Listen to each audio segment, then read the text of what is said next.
Well, in the last 24 hours, we have seen the effects of these missile strikes. As you said, 70 missiles launched towards Ukraine, 30 of them towards the capital here in Kyiv. 51 missiles were shot down. There were also 10 drones launched into the country. They have struck energy infrastructure all across the country, most notably here in the capital, Kyiv, where one power plant was hit and a residential building was hit on the outskirts of the city.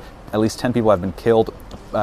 Ukraine has been plunged into darkness. There is power outages in Dnipro, where 50% of the power there is knocked out. In Lviv, which had to run on generators in the western part of the country. Kharkiv is seeing massive blackouts. And Kyiv, as you said, 70% of the people here are without power.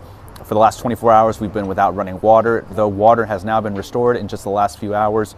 At the moment, fears about how dangerous this could get as it gets colder. It's about 2 degrees Celsius right now, but as the winter continues and it gets colder here, there is, again, real fears. 40% of Ukraine's energy capacity has been decimated by these missile strikes. Yesterday, we saw 3 of Ukraine's remaining nuclear energy facilities shut down, along with the Zaporizhzhia nuclear power plant in Russian-occupied territory. It's the first time that in 40 years of Ukraine nuclear history that all power plants in this country have been shut down. This, of course, because of shelling and the instability of the power grid. We heard from Ukraine's state energy company that the power plants will be connected today to the power grid.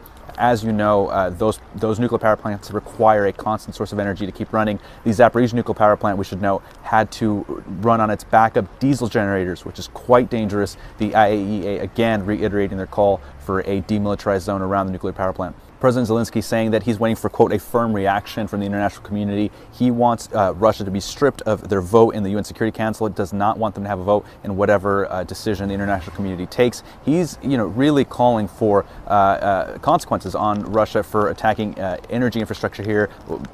This is used to, warm civilians and provide electricity for civilians.